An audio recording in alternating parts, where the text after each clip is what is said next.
Honorable Lambert Mende, bonjour. Bonjour. En mission à l'Audia, au pays Savar, c'est quoi l'objectif de votre venue ici? Vous savez, je suis député national aussi. Et donc, comme prévu dans notre règlement intérieur, tous les 3 mois, nous avons l'obligation de venir en vacances parlementaires. Ce ne sont pas des vacances, c'est un devoir qui nous est fait d'entrer en connexion avec nos bases respectives, nos populations respectives, prendre la température, voir ce qui ne va pas, voir ce qui va bien pour remonter vers le gouvernement central et faire en sorte que nous puissions consolider ce qui va et retirer ce qui ne va pas. C'est le rôle d'un parlementaire. C'est essentiellement pour ça que je suis venu. Parce que depuis 2 mois que nous sommes en vacances, mes responsabilités de président de conseil d'administration de l'île maritime congolaise ne m'ont pas permis de venir. Avant la rentrée le 15, j'ai tenu quand même à sacrifier à ce devoir constitutionnel et légal. Vous venez au moment où la province a des nouveaux dirigeants. Comment la province peut-elle compter sur vous sur le plan d'accompagnement avec les nouveaux gouverneurs généraux? Nous avons accueilli avec satisfaction l'élection de Victor Kanyama Kitenge comme gouverneur. Nous avons apporté même notre soutien parce que nos députés font partie de sa majorité. Nous allons continuer à lui prodiguer nos conseils. Victor, c'est un jeune Saint-Paulois que nous connaissons. Nous avons été avec lui lors de la législature passée à l'Assemblée nationale. Nous avons gardé très bons souvenirs de lui. Et nous pensons qu'il fera un excellent gouverneur, en tout cas un meilleur que les 2 autres qui sont ici. Il est temps où vous venez, c'est au moment où les projets qui sont lancés au Sankoro, ça n'avance pas, les PDL 145 territoires. C'est 81 infrastructures, il n'y a que 2 qui ont été livrés. Les projets de l'aéroport, jusque-là, ça traîne. Qu'est-ce que la population de Sankoro peut compter sur votre présence? Je pense que chaque chose viendra en son temps. L'aéroport, je sais que la signature du projet a été réalisée avec 6 communes. Très bientôt, à 10% qui va être ici.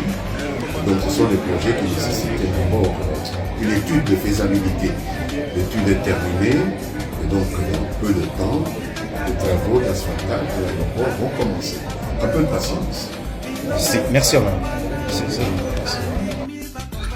C'était votre Jova. Je comme à Mbalane, je comme à l'aéroport à Lodja, après avion à Mokolamvula, là sont à Lendeheyama, mala avion Wemba passager lo chariot. Donc, passager, nous comme nous avons passager parce que Achi et Yama, voilà, les transports. Maman, nous marquons ça. Après, il n'y a pas James. Awa nga loba kaka sur la lobby to sou dakisana nini nazana lodja s'il vous plaît mes chers frères ata bolinga province na binoté ata batwana basala na nini pardon et là on a la sabino ça vous faire mal. Monsieur le président de la République, il faut faire quelque chose pour la bassin pour moi. Excellence, awa ne basala coopération les amis ça libaya. Monsieur le président de la République, regarde. Mais ça, les amis, salle de dombette et opération à l'autre, il y a batterie là. Comme opéra. Voilà. Basalalement batterie. Voilà la batterie dans le bango. Excellence. Pardon. Regarde. On est salle d'op et opération hôpital de référence, il y a l'Odja. Yangoyo. Ata osu to lubio to soa lobaka. Ata binomoko. Awa ne bazali coopérer makila ya Lumumba et Tangakawa. Ya bandeko Lumumba. C'est ça, salle d'op. C'est indimamable, c'est incroyable. Salle d'opération Yangoyo. Salle d'op. Mbeto ba opéra kabatu Yangoyo. Pardon, Excellence, Monsieur le Président, il faut faire quelque chose. S'il y avait l'argent, où est Tinamara déjà pour la Awa, IGF Landela Bisso, parce que Les Congolais ne peuvent jamais être opérés sur une table. Yamabaya Bachebou. Comme ça. Botala Tabinomo. Botala Tabinomo. Atabinomoko. Boui. Ah non, non, non, non. Ozakindoki. On opère quelqu'un ici. Poison à vie. Et les médecins, les personnes de l'hôpital vont travailler dans ma condition. Pardon. Ça d'opération Yangoyo. Yangoyo. Pardon. Oh, on a Sony. Bino batumobe na banzambe ya Sankuru. Tebo bandoki. Ceux qui nous quittent, j'ai le remoussou. Salle d'homme. Mais c'est opération. IGF. Hôpital à l'eau, j'avais un bon côté. Déclaration du regroupement politique Alliance et Action pour l'État de droit. Le regroupement politique Alliance et Action pour l'État de droit, AE en sigle, a suivi avec consternation les propos mensongers, discourtois et diffamatoires d'un certain Ndala contre l'honorable Jean-Claude Masangu Moulongo, élu national sur la liste AE. En prétendant s'exprimer au nom du regroupement AUN, Sieur Ndala accuse calomnieusement l'honorable Jean-Claude Masangu d'avoir offert à son homologue, le député national Mpanga, un montant de 80 000 $ américains pour obtenir le désistement de l'AUN dans une requête en correction d'erreurs matérielles introduite auprès de la Cour constitutionnelle. L'Alliance et Action pour l'État de droit rejette catégoriquement cette assertion et charge ses avocats d'entamer une action devant les instances judiciaires compétentes pour ces élucubrations de mauvais perdants qui entachent gravement l'honneur et la réputation aussi bien du député national Jean-Claude Masangu que du regroupement AE tout entier. Fait à Kinshasa le 20 avril 2024. Pour l'Alliance et Action pour l'État de droit, le président Richard Mulumba Aseba. Awa, tu as un stade à l'Odja, stade Lumumba, Boyoka, stade Lumumba Yango. Je me pose tant de questions, comment les politiciens congolais basent la conscience de moto mon côté. Président de la République démocratique du Congo, Félix Antoine Tshisekedi Tshilombo, Moko Antombolo Mukishi. Nazana Lodja, c'est le président. On m'a dit, Kabila, même Félix Tshisekedi va finir à Bango, dans la province Belé. C'est parce que, soi-disant, Bato va représenter dans la province, ce sont eux qui sont mauvais.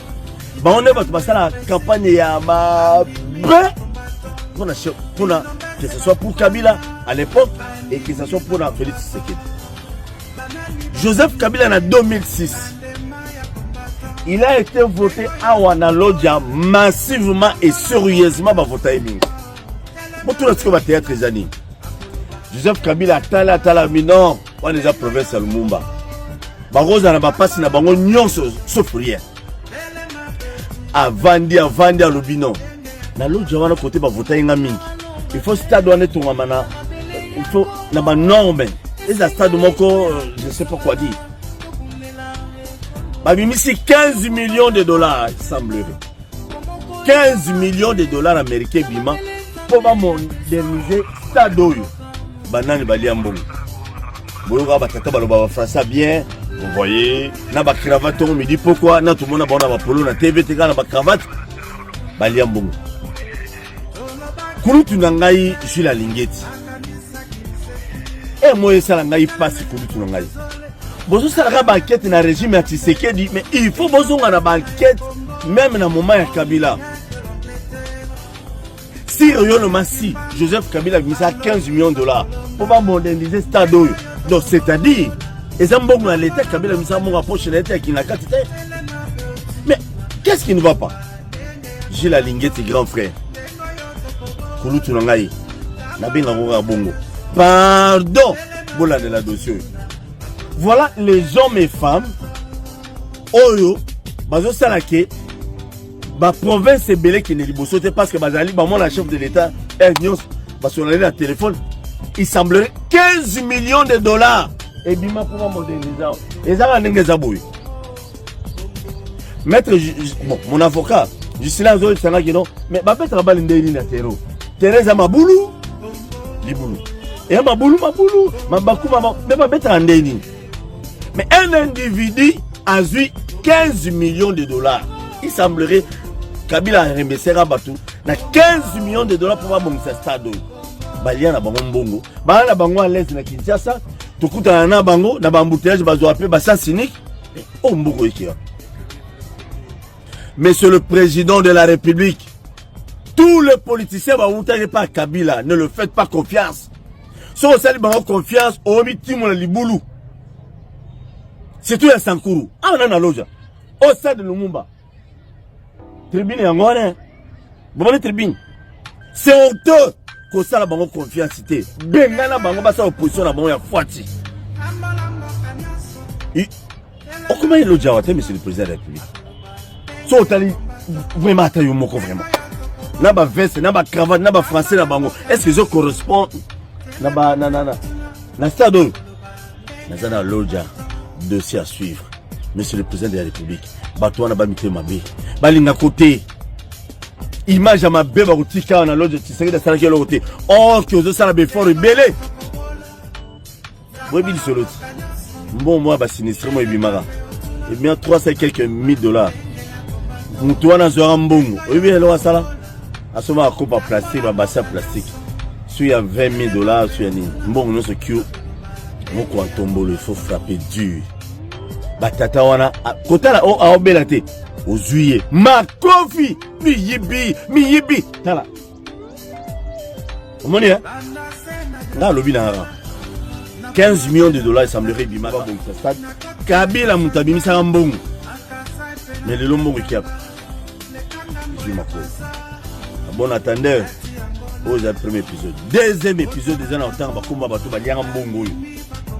Bon, fin sa Kabila Lelo, Kabila Bimindoki, Kabila Romo Bimamutuma B. J'en ai Kabila Sale Belé à Malamou. Mais Tomano y est battu, soit leader de la province, Tomano Liambo. Premier épisode Yangon Assad. Est-ce que c'est normal?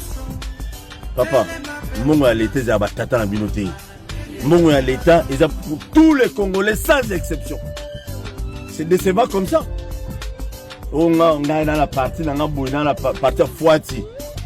Et puis, moi, quand Tombolo, Bazo Peso, merci, ma cassi. Nous avons peut-être à mon côté. Pour aller dans le régime à Kabila, Bimi ministre, ni mandataire. Oh, Bazaba mandataire. Longola, Bamba, ça le loroté. Bas sous le loroté, bas sous le PPT. Abeti Bilowa. Premier épisode. Netina Sankourou, par exemple, Nayoki que le gouverneur Victor Kitenge est sur une chaise éjectable, non encore investi, mais il est déjà sur une chaise éjectable. Pourquoi Balingi Balongolaye? Tout simplement parce qu'il serait accusé d'être un pion du FCC. Parce qu'il serait soutenu par les anciens. Il y a FCC, ou soit il y a Kabili, il y a Kala, reconverti antiséquediste. Beaucoup de gens disent d'ailleurs que derrière ça, il y a l'ombre de Moïse et Kanga qui plane. On dit que Moïse et Kanga est en alliance avec Christophe Lutundu la Penapala. Et donc, si aujourd'hui, Victor Kitenge dirige la province, à diriger la province Yango en coalition avec le clan Moïse et Kanga. Pourquoi ils le disent? Parce que tout simplement, tant Jules Lodi, alongo gouverneur, intérim et à gouvernorat, et Tikali et pas Patrick Bekanga. Patrick Bekanga qui est le frère biologique de Moïse et Kanga. Tant que tu as géré la province, a sali ba mise en place, au moment où tu as intérimaire.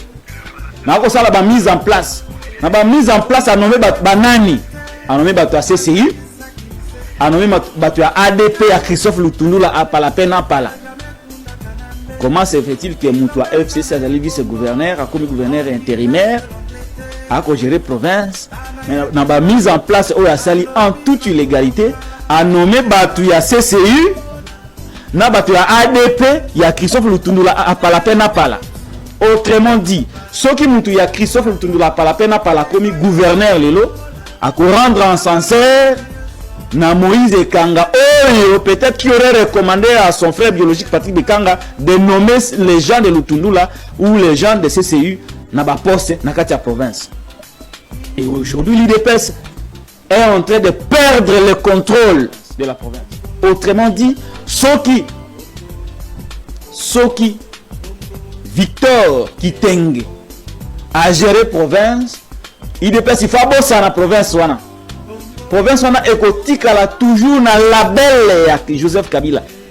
Version améliorée. Parce qu'ils ont bakasi ki ya kawana ne bango bakozala kuna. La vision ya IDPS ekozala na province wana te. Soki c'est Kitenge. Parce que ba maître na ekozala bato ya CCU, maître na mususu ekozala Christophe Lutundula pala apala pena pala, maître na mususu ekozala Moïse Kanga. Politiquement, IDPS akozala en perte de vitesse. Nayango, j'aurais appris que le secrétaire général du parti présidentiel, Ndeko Kabouya, Augustin, a fait un mandat spécial en Aïe. Je n'ai pas le concept technique, excusez-moi, pour annuler l'élection. Il y a gouverneur de province Nakatia Sankoro. Le conseil d'État a été saisi pour irrégularité. Nati n'a pas annulé l'élection. Ce n'est pas le candidat Jules Lodi qui a saisi le conseil d'État. C'est l'UDPS, à travers Kabouya, qui a saisi le conseil d'État pour l'annulation il y a élection à Sankoro. Et au regard, il y a donné parce que le lobby va perdre province. Province, c'est comme le roi et pas battre FCC. Si tu n'as pas le gouvernement, tu es beau. Et voilà, vous avez le gouvernement à Bango. Et donc, si on leur laisse la province, il ne peut pas disparaître. C'est comme ça que j'aurais appris. Il ne peut pas qui requête dans le conseil d'État pour obtenir annulation. Il y a élection à Victor Kitenge, il y a élection à Sika, il y a Bango. Et donc, c'est comme ça au début que Victor Kitenge, gouverneur non encore investi, a sur une chaise éjectable.